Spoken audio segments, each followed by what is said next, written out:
મજાના એક નવા વિડીયોમાં આપ સૌ વિદ્યાર્થી મિત્રોનું સ્વાગત છે। આજે આપણે જોવાના છીએ ધોરણ 6 વિષય સંસ્કૃત ગાલા સ્વાધ્યાય પોથી ભાગ નંબર 2। એમાં આપણે ચેપ્ટર જે પુનરાવર્તન 1 છે એ જોવાના છીએ। 1 થી 4 પાઠ જે છે એની લિંક પણ નીચે આપી દીધેલી છે। આપણે શરૂઆત કરીએ પહેલા પ્રશ્નથી।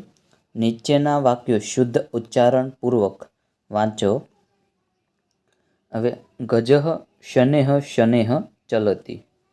બીજું વયમ સર્વે મિલિત્વા ચલામઃ। ત્રીજું અહમ પ્રાર્થના મંદિરમ ગચ્છામિ। ચોથું ભારતસ્ય ધ્વજઃ ત્રિવર્ણ અસ્તિ। પાંચમું મમ વિદ્યાલયસ્ય ક્રીડાંગણમ વિશાલમ। હવે ઉપર આપેલા વાક્યો નીચે ફરીથી લખવાના છે, એટલે ઉપર જે વાક્યો આપણને વાંચ્યા આપણે એ જ વાક્ય અહીંયા આપણે લખી દેવાના રહે છે સારા અક્ષરે।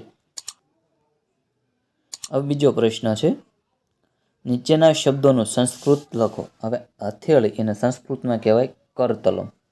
પછી અહીંયા ડોક અથવા ગરદન એને સંસ્કૃતમાં કહેવાય ગ્રીવા, કંઠ અથવા કંઠમ। ત્રીજું છે રમતનું મેદાન, એને કહેવાય ક્રીડાંગણમ। ચોથું છે પીચ્છું, એને કહેવાય પિચ્ચમ। પાંચમો છે જમણો પગ, એને કહેવાશે દક્ષિણ પાદમ। પ્રશ્ન નંબર 3 જોઈએ। નીચે દર્શાવેલ ત્રણેય કોષ્ટકમાંથી યોગ્ય શબ્દ પસંદ કરીને વાક્ય બનાવો। હવે જોઈએ આમાંથી આ વાક્ય ત્રણેયમાંથી એકું લેવાના છે। તો ચટકા ચણકમ ખાદતી, એટલે ત્રણેયમાંથી એકું આવી ગયા છે। બીજું હંસઃ તડાંગે તરતી। ત્રીજું સિંહ વને વસતી। ચોથું ભ્રમરઃ ઉદ્યાને વિહરતી। આગળ મયુરઃ વર્ષાકાલે નૃત્યતિ। પછી વિપુલઃ શાલામ ગચ્છતિ। હવે ચોથો પ્રશ્ન છે, શરીરના અંગોના સંસ્કૃત નામ લખો। તો શરીરના અંગો એમાં દંતાઃ, લલાટમ, કેશઃ, નેત્રમ, કર્ણઃ, ઓષ્ઠઃ, નાસિકા, મુખમ, ગ્રીવા, જીહ્વા, વક્ષઃ, હસ્તઃ, ઉદરમ, કરતલમ, પાદઃ, ચરણઃ, નખઃ અને મસ્તિષ્કમ। પાંચમો પ્રશ્ન જોઈએ આપણે। નીચેના ગુજરાતી વાક્યોનો સંસ્કૃતમાં અનુવાદ કરો। હવે મારું નામ મનીષા છે, તો આવશે મમ નામ મનીષા અસ્તિ। બીજું હું ગુજરાતમાં રહું છું, તો અહમ ગુર્જર રાજ્યે વસામી। ત્રીજું અમે મંદિરમાં જઈએ છીએ, તો વયમ મંદિરમ ગચ્છામઃ। શિવ ગંગાને ધારણ કરે છે, શિવ ગંગાને ધારણ કરે છે, તો શિવઃ ગંગામ ધારયતિ। પુસ્તક જ્ઞાન આપે છે, તો પુસ્તક જ્ઞાનમ યચ્યતિ।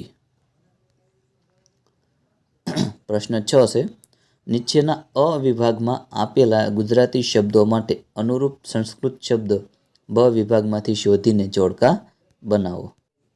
હવે પેલું છે નાક, તો એને સંસ્કૃતમાં કહેવાય નાસિકા। બીજું છે જીભ, તો એને કહેવાય જીહ્વા। ત્રીજું છે પગ, એને કહેવાશે પાદઃ। ચોથું છે કાન, એને કહેવાય કર્ણઃ। ચોથું ઓઠ, તો એને કહેવાય ઓષ્ઠઃ। સાતમો પ્રશ્ન જોઈએ આપણે। નીચેના વાક્યોમાં રેખાંકિત શબ્દના સ્થાને કૌંસમાં આપેલા શબ્દોનો ઉપયોગ કરીને વાક્ય બનાવો। અહમ જલમ પીબામી, તો અહમની જગ્યાએ મીના જલમ પીબતી। બીજું અહમ પુસ્તકમ પઠામી, તો ધર્મઃ પુસ્તકમ પઠતિ। ત્રીજું રેશમા ફલમ ખાદતી, તો અહમ ફલમ ખાદામિ. ચોથું, ભાર્ગવઃ ઉદ્યાનમ ગચ્છતિ. તો અહમ ઉદ્યાનમ ગચ્છામિ. આઠમો, નીચેના શબ્દ સમૂહમાંથી અસંગત શબ્દ શોધો. તો અસંગત શબ્દ જે પહેલું છે કર્ણ, દંતાહ, શરીરમ અને અસ્તઃ. તો એમાં અસંગત શબ્દ આવશે શરીરમ. બીજું, સિંહ, મયુર, વૃષભ, વ્યાઘ્ર. તેમાં અસંગત શબ્દ આવશે મયુર. ત્રીજો છે પ્રેષયતિ, ક્રીડતિ, હસતી, નિશા.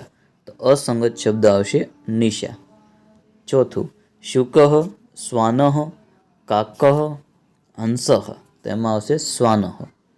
પાંચમું, મંદિરમ, તડાગઃ, સમુદ્ર અને નદી. તો અસંગત શબ્દ આવશે મંદિરમ. અહીં આપણે પુનરાવર્તન 1 જે છે એનો વિડીયો પૂર્ણ કરીએ છીએ.